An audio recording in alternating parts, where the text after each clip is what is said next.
Some of my favorite woodworking videos are those where the builder tries something impossible. I really appreciate that they tried something they hadn't done before and maybe even came up with some new woodworking techniques. For this project, I wanted to attempt one of those impossible builds and make a light for our living room. Here are the hurdles that I've set for myself. I want curves.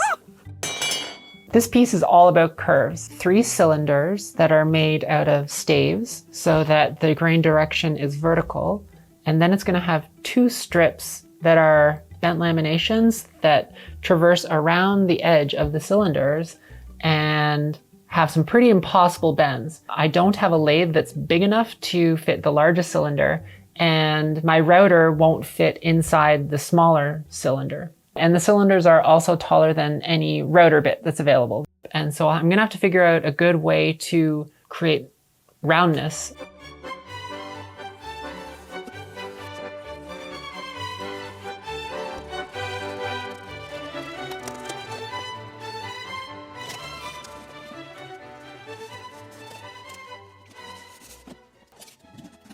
So I'm thinking that this might be a little bit too deep in this dimension right here.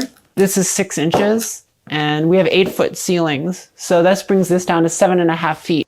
And that's why we prototype these things. Without the mock-ups, we could go straight to making this out of actual lumber, and that would get very expensive very quickly. Okay, so I think this height here is better. This is about 4 inches. And with our ceiling height, that makes a lot more sense. Parkour. Yeah, good girl.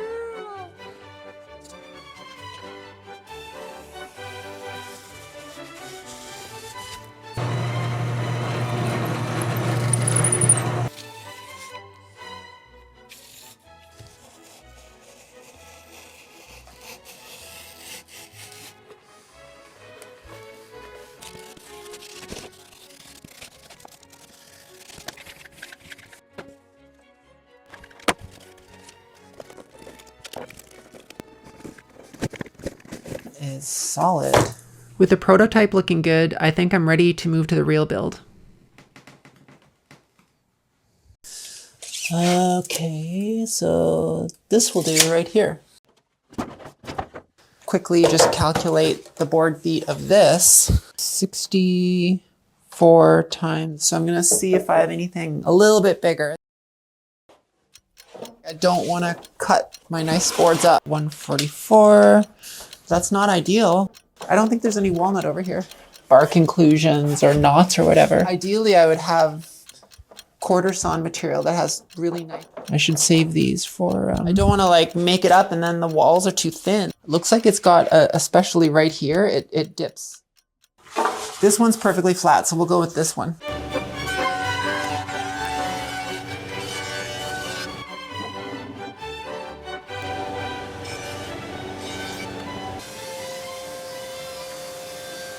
Step 1, we need to cut a bunch of strips.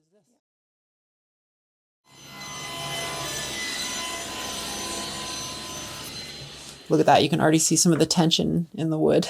We're going to cut out tapered staves now. We're going to cut bevels on each of these edges, like so. Then we'll cut each one down to our 4 inches.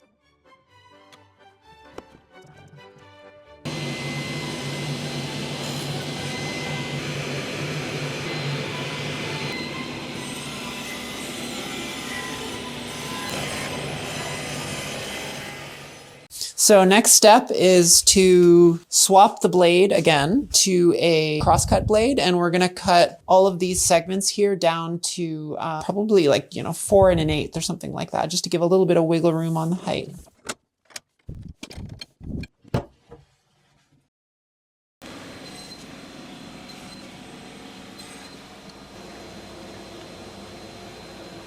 Let's line these up into a ring and see how we did.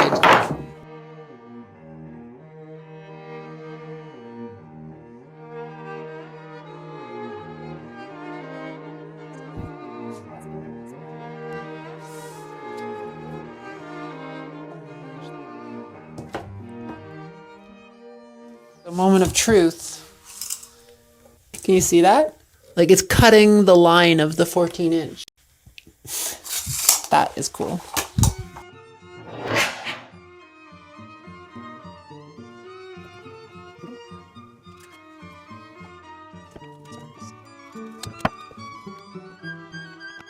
After figuring out the process, the other 2 cylinders were easy to make. So for the smaller 9-inch ring, just kind of change the angle to make the 9-inch radius cylinder. All that changes is that the blade angle is now 11.25 degrees. So it says.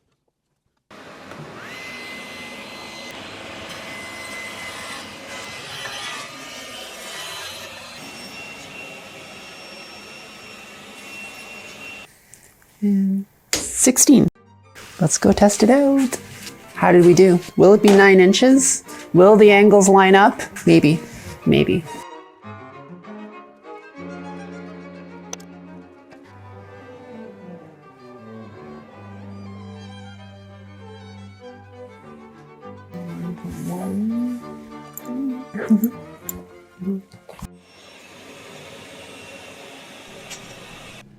I cut one last set of staves for the smallest cylinder, and then it was time to tackle the tricky part of this build. Okay, so what we're gonna do now is take the tape off of these things, get them all out of their mortal coils, and start by rounding the outside of our rings by planing each of these facets in half, and then planing those facets in half until it's more or less round, at which time we can just take it on the edge sander and fully round it.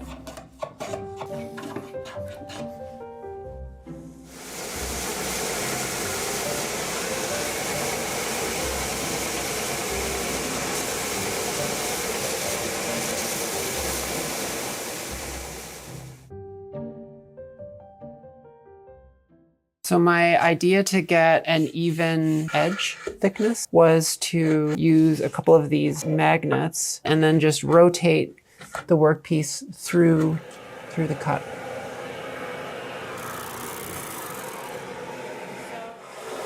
So this is an idea works, but I need something stronger than these magnets.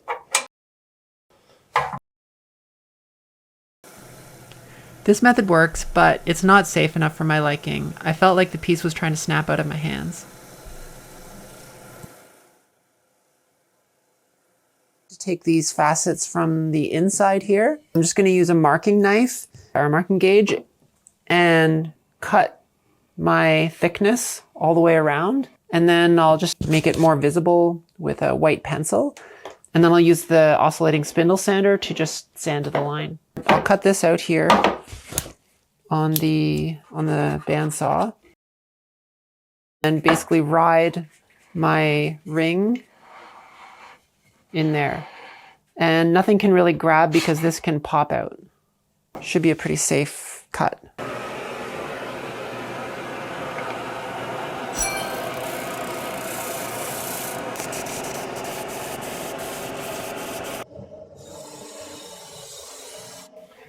I'm really happy with how this all worked out. These are pretty much perfect. There's no gaps or any defects or anything. They will need obviously some finish sanding and the edge profiles that we're going to put on them, but other than that, they're ready to go.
This is our main backer board, and it's going to be the template for the form pieces that we're going to use to bend our strips around.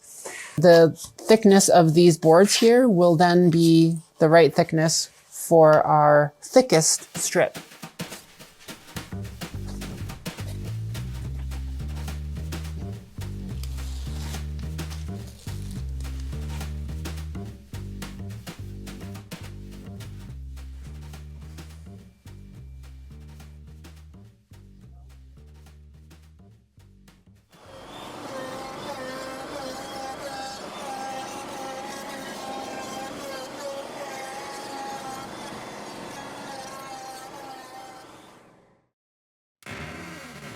The last step in preparing our form is to drill some big holes around the border, and that will be where we set our clamps. The next step is to make some clamping cauls that will allow us to put pressure on these inside curves. The outside we don't need to worry about so much because that'll naturally be sucked onto the outside, but yeah, we do need the clamping cauls for right here.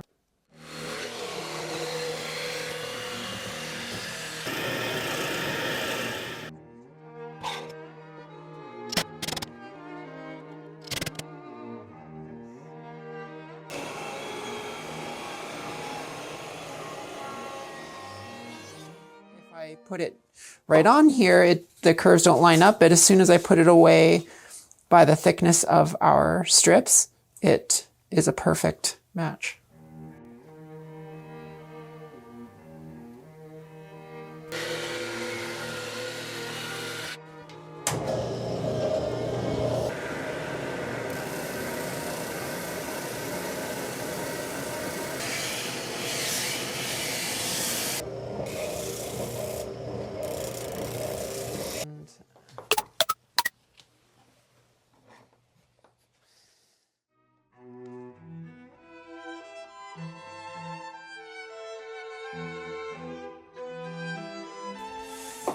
Okay, 80 inches, so 7 feet to be safe. Perfectly nice straight grain. That's what we're looking for.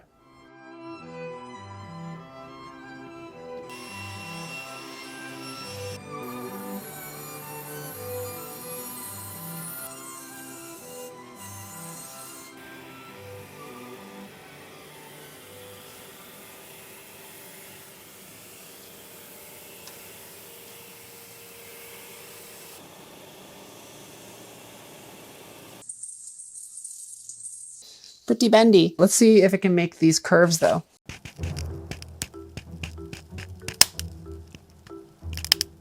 We get cracking when I try to bend it with these veneers dry. So I'm just gonna try spritzing them a bit.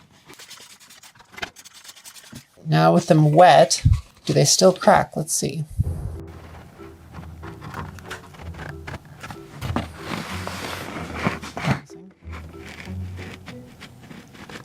Oh, it works. Look at that. To be honest, I'm surprised just how thin these have to be. We have a couple options. The first option is to just soak the veneers overnight. The third option, I don't know what option, are we on 3 or 4? Is to make a steam box. I think that might be the best option because it's really easy. We just need a long PVC pipe with a cap on one end and a place to stick our steamer. Drill some small holes in the sides of our steam box to put a wire across on the inside, and that's what our pieces of wood are gonna sit on so they get evenly steamed all around them.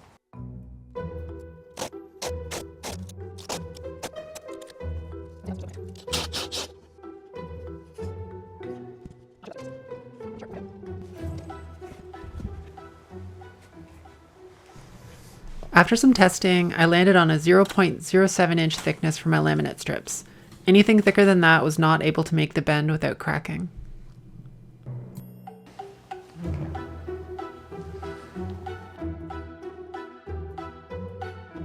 Okay, here we go.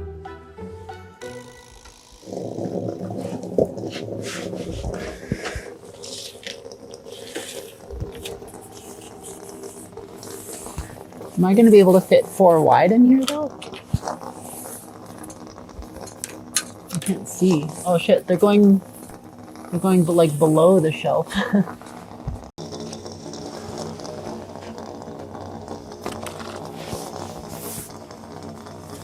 I know what. We just do them all at once, it'll be stiffer. That's fine.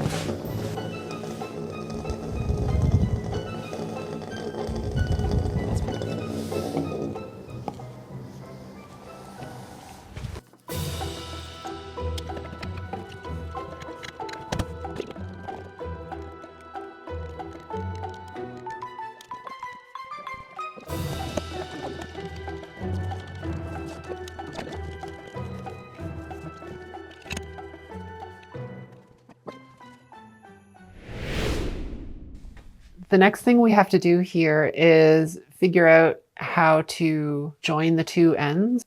I think I've settled on going with the interleaved option. I'll do 1 ply at a time. With this method, we could have one of the joints here, one of the joints over there.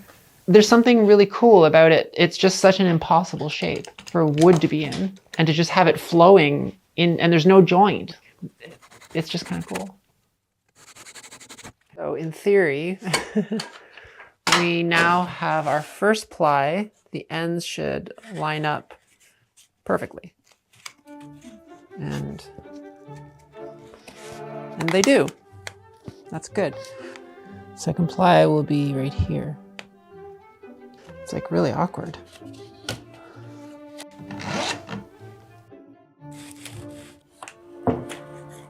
And that, it'll look like that. Not bad, right?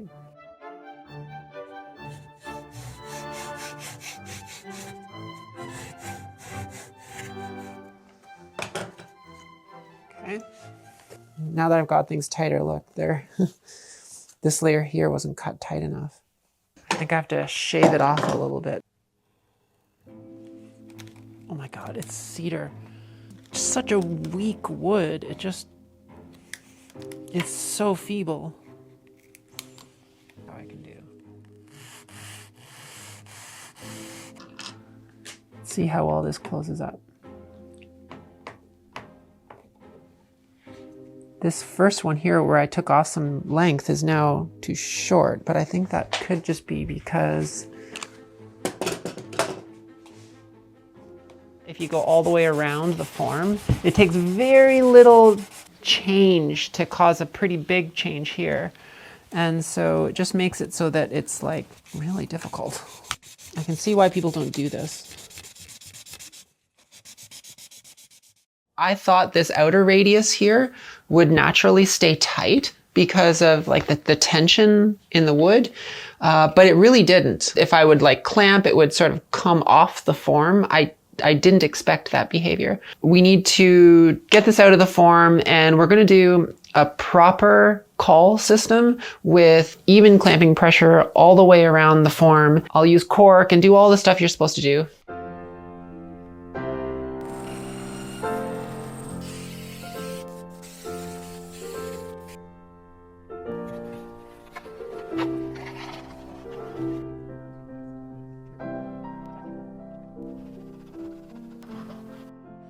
We have a nice reset. So we have this beautiful base form. So that gives us a thickness of just under 1/2 inch.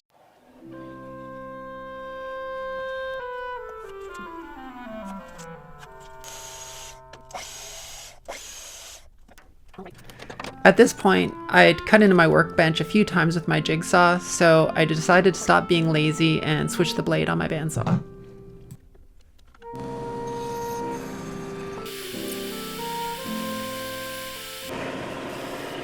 We're at a point now where we have the surrounding form cut into thirds.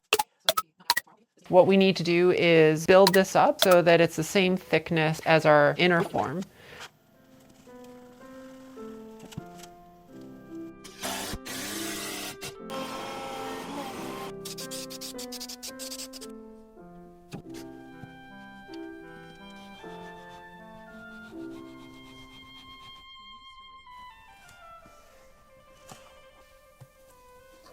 It's so crumbly. We still have to solve the issue of how we make the ends meet.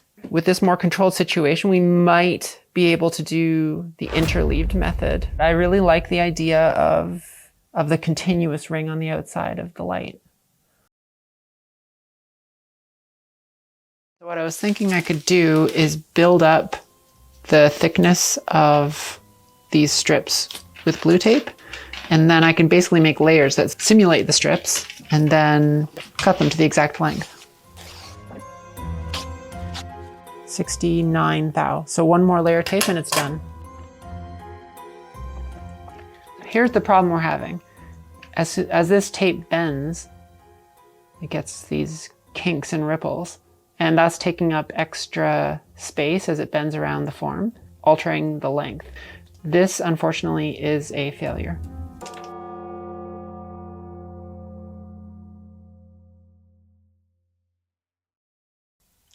I'm wondering if this form here that has all of these inner and outer radius curves, if really those curves all add up to be basically like 360 degrees. And if we can just figure out the length of the inner one with blue tape, we can do that pretty well. We know that.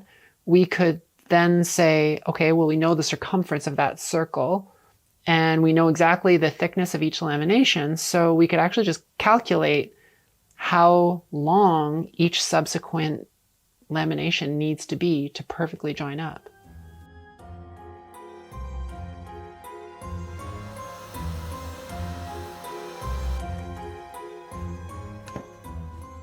Look at that. This doesn't give us an accurate outside length. It's like kind of like loose all the way around. If you get the length off at all, even if it's by like a few millimeters, it doesn't work.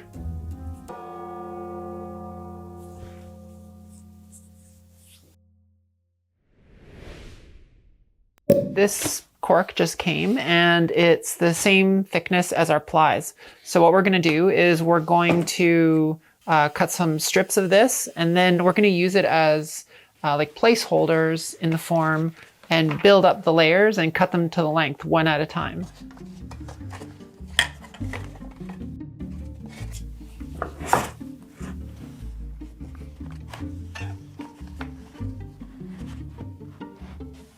We're tight everywhere, I think.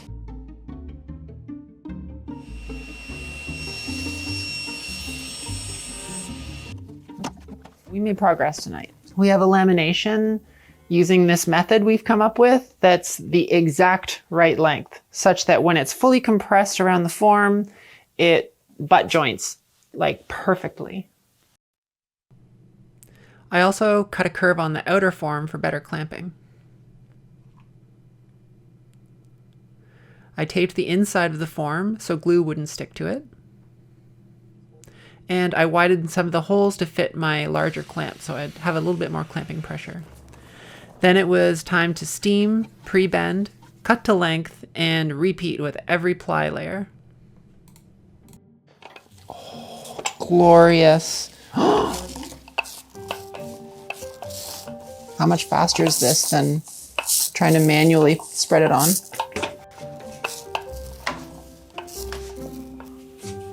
This one here is cracked up in this inner seam here a bit.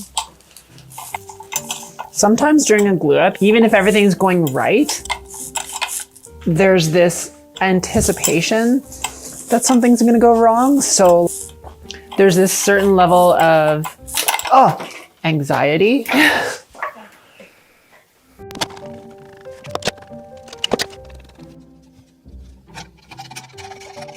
Seems a lot lower, so what's going on here? See, it's come up a bit. I'm just gonna get the mallet and pound the form down.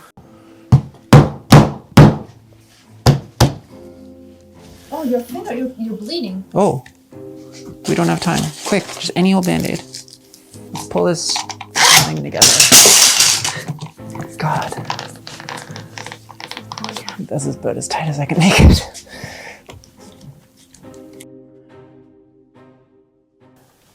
Look at that, it's tight.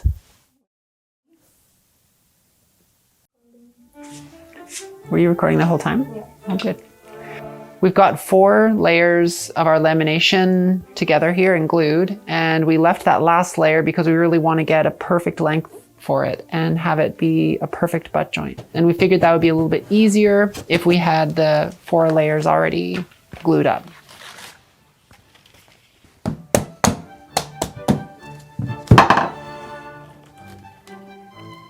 there we go. We have a bent lamination. So this is our backer here, and the lamination should just be ever so slightly larger, and the reveal around the edge is just about perfect. I did a rough cleanup of the assembly to prepare it for the 5th and last lamination strip.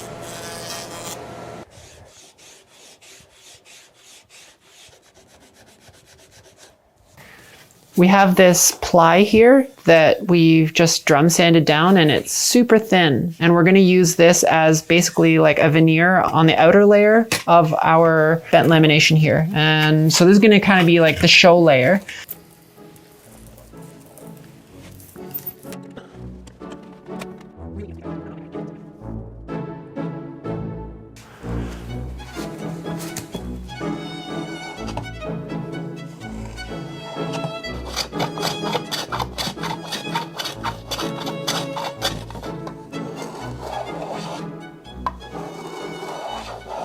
Unfortunately, a little bit of the backing on the cork, this paper, sort of got stuck in this seam. So what I'm going to try to do is see if I can get it out of there with some water and maybe a toothbrush.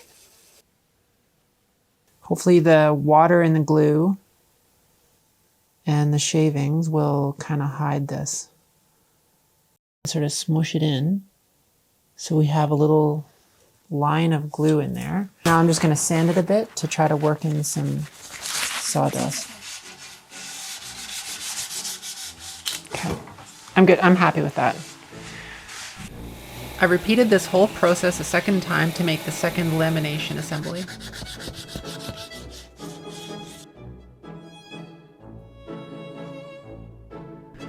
I'm happy with the tightness of this joint, but it would have been ideal if the grain lines didn't go at a diagonal.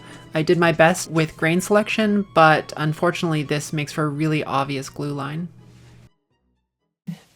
Okay, we're going to attach these cylinders to the backer. We're going to set the height of our clip here, like so.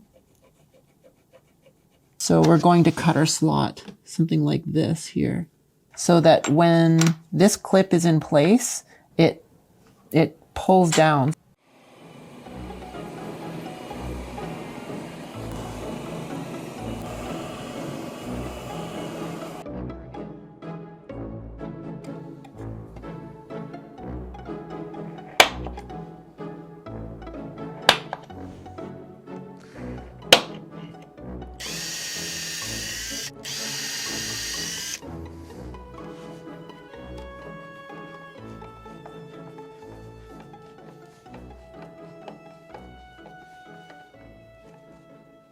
Now that we have our cylinders attached, we are going to work on fastening the outer rings to the cylinders. And I have a pretty cool idea of how to do that.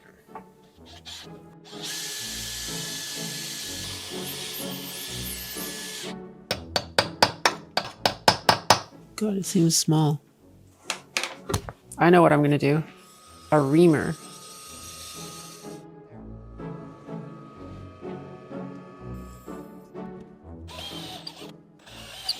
They're nice and tight now. It's a custom hole for this thing.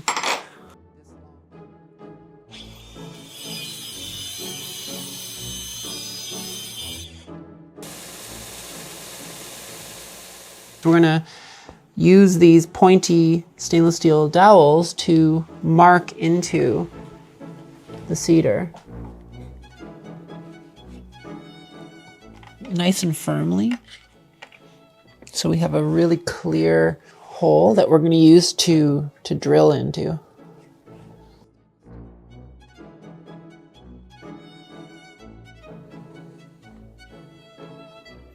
The last thing I want to do is blow through this strip, so let's make sure this depth stop is set properly. It's so bad. Like, I can't. I'm not going to use that grub screw. It's too finicky. I'm just going to use some tape. I ground the tip off this one so it doesn't go through. So I'm going to start it with the one that has the tip, and then I'll switch over to the other bit. As it turns out, these shelf pin furls fit this rod pretty nicely.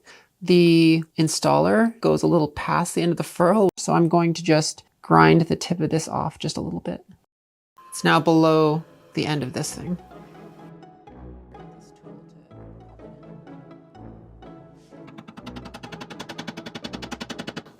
Make sure I'm not showing anything. Nope. Okay, we're good.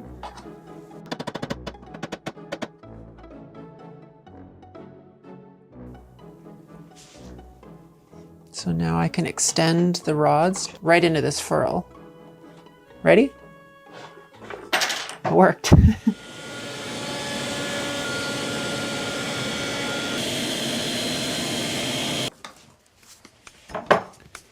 The sanding begins.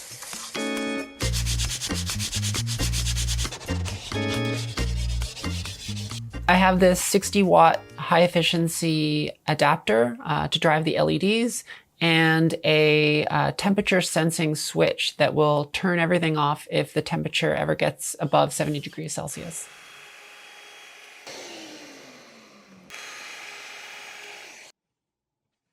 The channel Make Something came up with this finish formula, and it's boiled linseed oil and shellac. It makes for an all-natural, very easy to use finish with a decent sheen. Such a nice color too. Sort of looks like the color Rubio.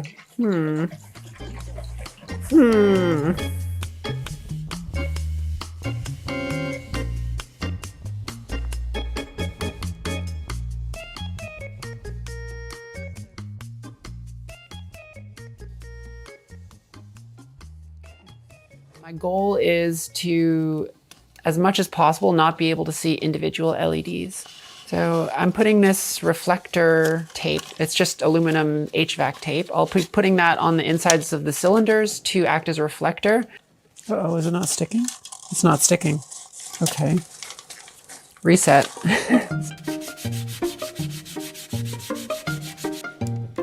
It sticks worse now.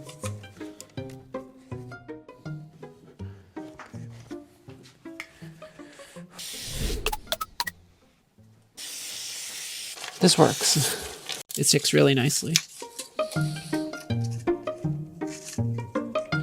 So we're gonna put on some homemade paste wax, even out the sheen on everything.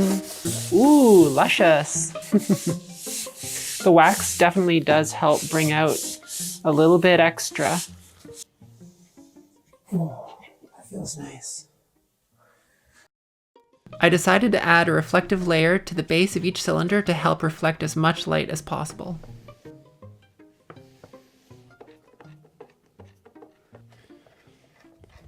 So the plan is to do a spiral of LEDs here.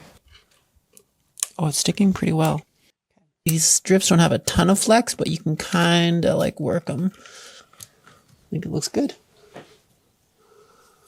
I'm going to trace the outline of the adapter, and then I'm going to cut a hole that's just a little smaller than that. And that way the heat will be able to escape up and away through the sealing gap. The channels that I routed earlier on the back of the baseboard worked perfectly to house the electrical cables that travel between the cylinders. We're getting close to the finish line now. I wired everything up using Wago connectors. 2 and 4. This is acid etched glass. See, I wanted to be tangent like that.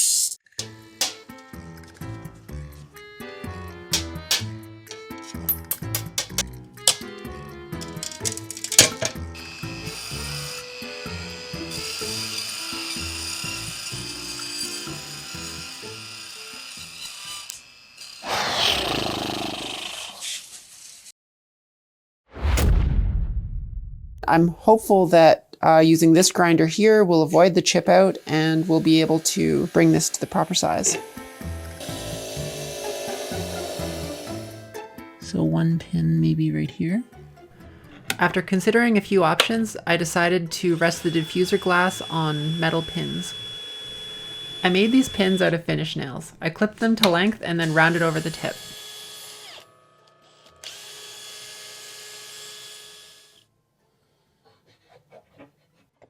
I secured the bent lamination rings with the pins I set up earlier in the build.